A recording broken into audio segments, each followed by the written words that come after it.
pilihan masyarakat. Potensi baik itu akademik non akademik harus kita tingkatkan. Meskipun kita ngomongnya adalah memang nanti pembebasan lab, contohnya kayak gitu. Artinya mahasiswa, contoh aja mahasiswa kemarin yang jadi anggota BEM, BPM dan ormas organisasi mahasiswa informal yang lain, kita bebaskan dalam pemilihan dosen pembimbing.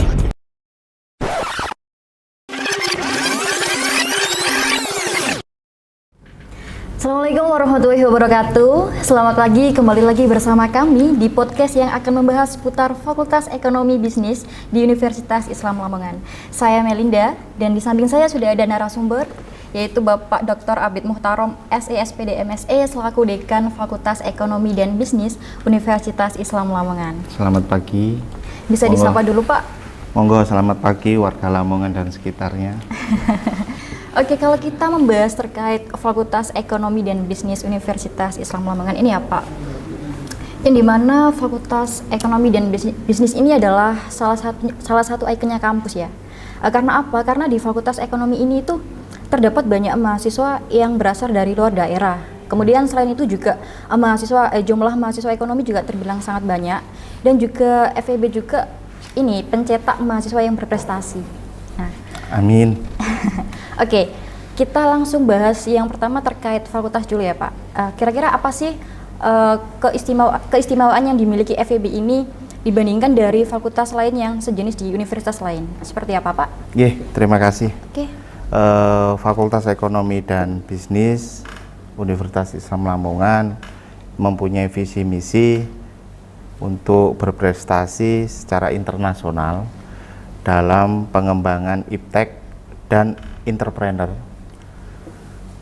pada bidang manajemen dan akuntansi pada tahun 2033. Berlandaskan Islam asli sunnah wal jamaah, karena kita tahu bahwa fakultas ekonomi baik universitas itu kita mengembangkan ke NUA-nya. Ya. Terima kasih. Jadi itu imbang ya Pak antara teori sama keislamannya yang dimiliki oleh FEB. Baik. Bahkan ada entrepreneur juga nanti. Oke, itu salah satu program keunggulan yang dimiliki FEB ya? Entrepreneurnya. Oke, kalau terkait SDM pengajarnya sendiri bagaimana Pak? SDM pengajar. Syukur alhamdulillah kalau SDM pengajaran hari ini kita mempunyai hampir 40% doktor. Baik itu di manajemen atau akuntansi. Ada sekitar 22 yang hari ini program studi di UNS Universitas Negeri Surakarta untuk program doktornya. Oh, bukan Surakarta, 11 Maret. Oh iya, di Solo itu Solo ya Pak? Itu, Oke.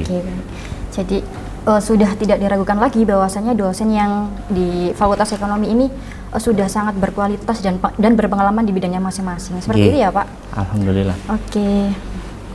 Terus ada nggak Pak, ini biasanya kan kurikulum kan selalu update ya Pak. Nah, apa sih kira-kira inovasi yang dimiliki oleh FEB ini untuk meningkatkan kualitas pembelajarannya? Seperti untuk apa? meningkatkan kualitas pembelajaran, yang pertama adalah baik dosen, tendik, kita adakan pelatihan untuk peningkatan kualitasnya.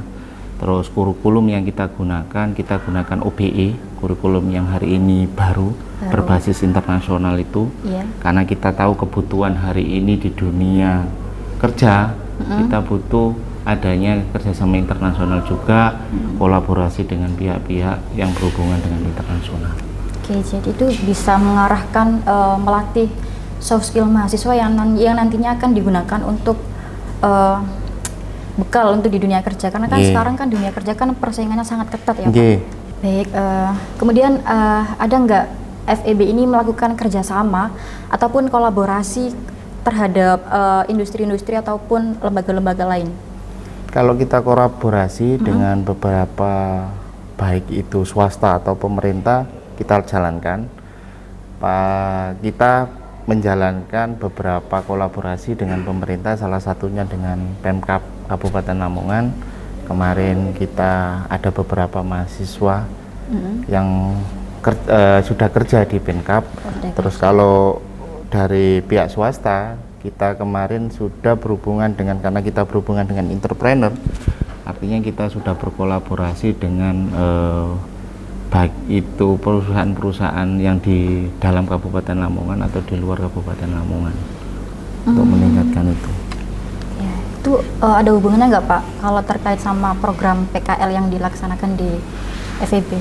Nah ini hari ini PKL yang kita jalankan ada inovasi baru, di mana nanti mahasiswa yang PKL bisa digunakan untuk penelitiannya. Artinya dia mulai PKL sudah bisa mengerjakan risetnya yang nanti semester 7 atau 8 akhir nanti bisa digunakan untuk mengerjakan skripsi.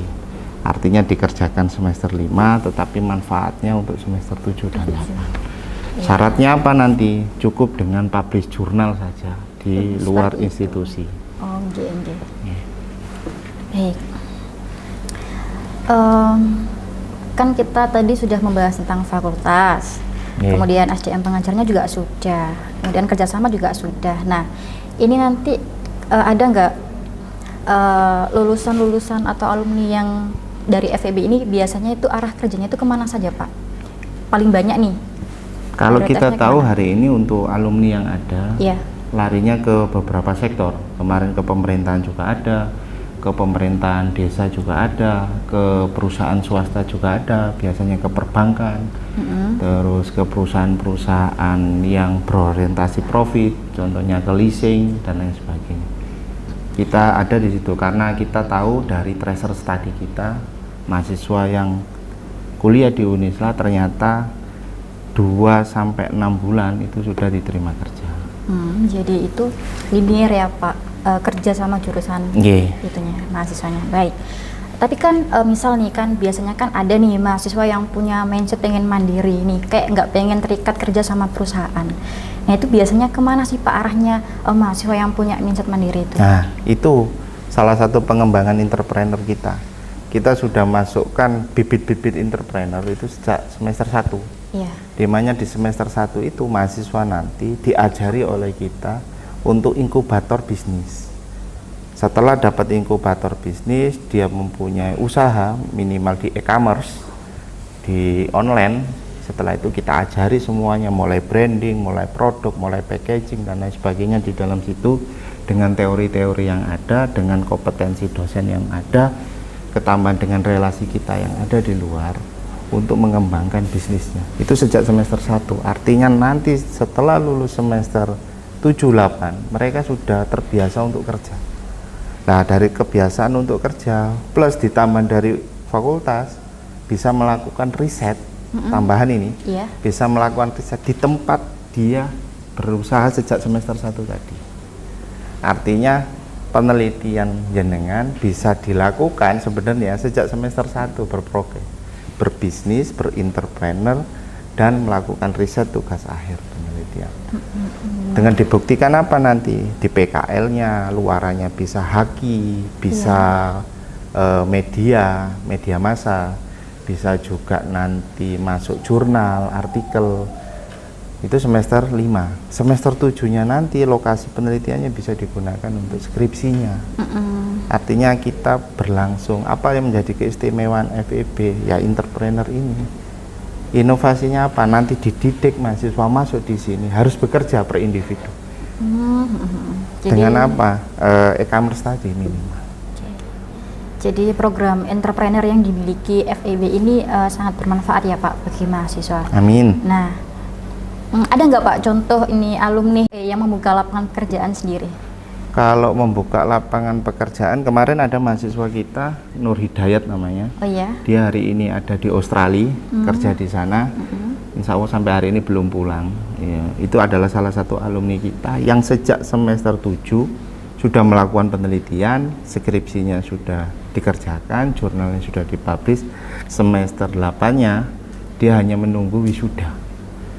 Artinya di mana menunggu dia di Australia sudah bekerja. Itu salah satu Nur Hidayat itu. Ada lagi di pihak perbankan, Mas Roy, dia di Muamalat. Itu salah satu mahasiswa kita. Hari ini dia di bagian promosi yang ada di Muamalat. Itu salah satu kemarin juga menjadi mentor bagi adik-adiknya bahwa dunia kerja itu seperti ini dan lain sebagainya. Itu saja. Jadi sangat berkualitas sekali ya alumni-alumni yang diluarkan sama FEB, yang keluar dari FEB. Baik Pak, Bapak ini kan seorang dekan ya? Iya. Sudah menjabat berapa tahun Pak sebagai dekan? Insya Allah 1 tahun ini. Oh 1 tahun ya. Nah, kira-kira sudah ada perkembangan nggak Pak sebelum Bapak menjadi dekan sama Bapak menjabat sebagai dekan? Apa nih yang dikembangkan di fakultas itu? Terima kasih. Untuk 1 tahun ke belakang kemarin yang kita kembangkan itu insya Allah 3 hal. Yang pertama adalah akademik, kurikulum yang berbeda yaitu OBE itu. Terus yang kedua dalam bidang keuangan, kita hari ini supaya tidak terjadi fitnah dan lain sebagainya, kita mengadakan transparansi anggaran. Yang ketiga adalah kemahasiswaan, di mana saya sangat mencintai mahasiswa. Artinya dengan adanya mahasiswa berarti potensi baik itu akademik non akademik harus kita pikirkan di dalamnya. Seperti itu. Seperti itu. Di hubungan Bapak sama mahasiswa itu terbilang sangat baik. Seperti itu. Harus dibuat baik. Harus dibuat baik. Kita merasa sebagai orang tua, wali murid, artinya orang tua sudah mempercayakan anaknya kepada kita, itu adalah tanggung jawab kita di dalam pengembangan pendidikan anak. Artinya baik dan tidaknya anak nanti ke depannya untuk dunia kerja itu harus kita pikirkan.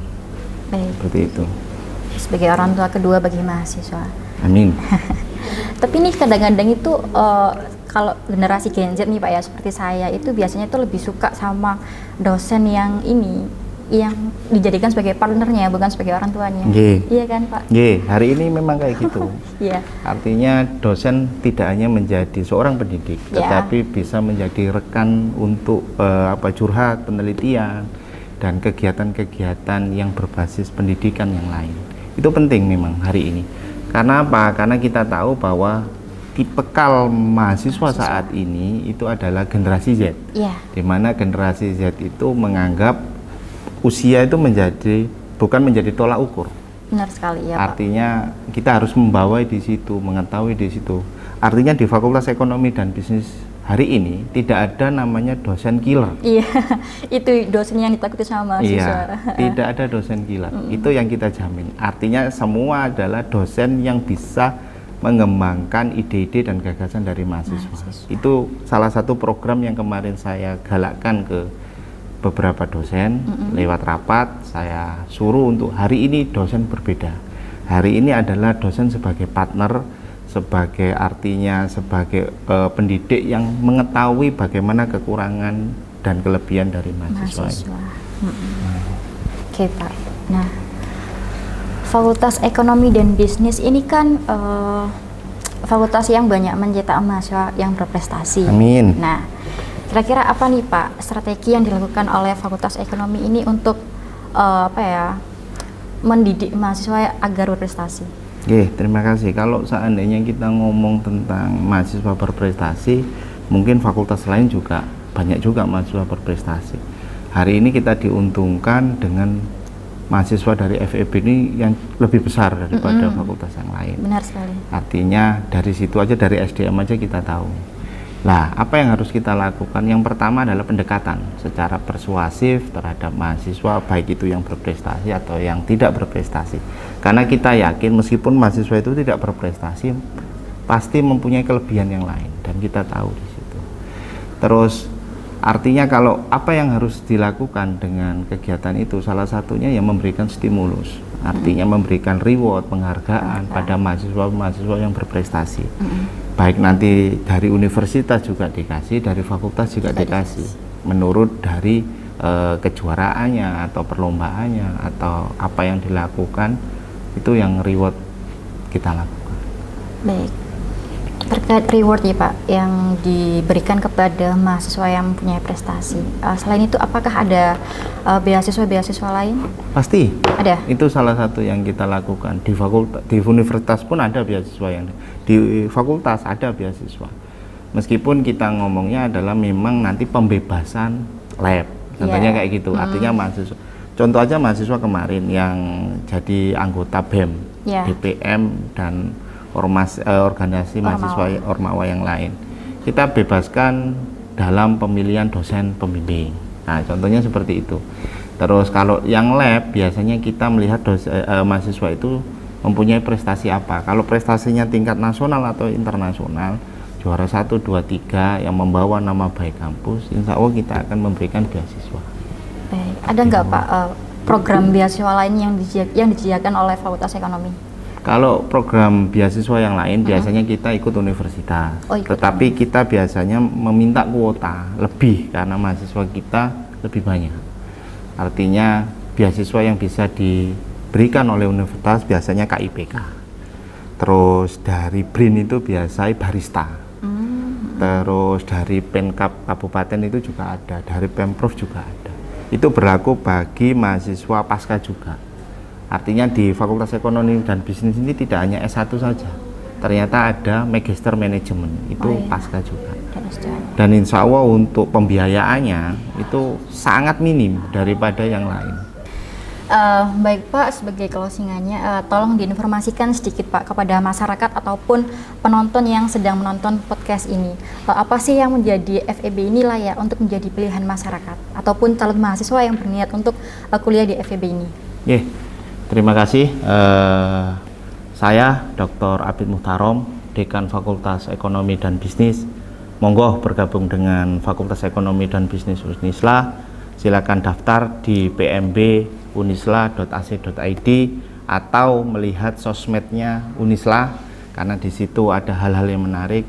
Kita tahu bahwa Fakultas Ekonomi dan Bisnis Unisla hari ini mengembangkan entrepreneur ke depan, baik itu entrepreneur yang berbasis konvensional atau entrepreneur yang berbasis digital.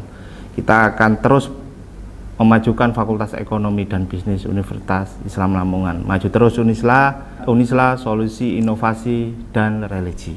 Terima kasih. Baik sekali.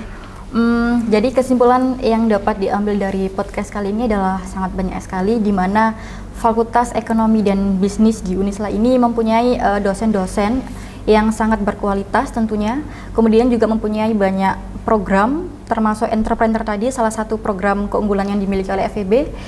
Dan tentunya SDM pengajar yang dimiliki oleh FEB ini adalah dosen-dosen yang sangat berkualitas, mumpuni, dan tentunya sangat berpengalaman di bidangnya masing-masing, seperti itu. Oke, bagi para pemirsa di rumah yang sedang menonton podcast kali ini, siapapun itu yang minat untuk tertarik masuk di FEB, silahkan buka di media sosialnya Unisla ataupun bisa langsung datang ke bagian pihak pendaftaran ataupun bisa dibuka link pmb.unisla.ac.id. Baik, sekian podcast tentang seputar Fakultas Ekonomi dan Bisnis yang ada di Universitas Islam Lamongan, dan nantikan podcast episode selanjutnya yang akan mengulik tentang fakultas lain yang ada di Universitas Islam Lamongan. Saya Melinda pamit undur diri. Saya Dr. Abid Muhtarom. Saya tunggu di Fakultas Ekonomi dan Bisnis Unisla. Unisla, kampus inovasi dan religi. Wassalamualaikum warahmatullahi wabarakatuh.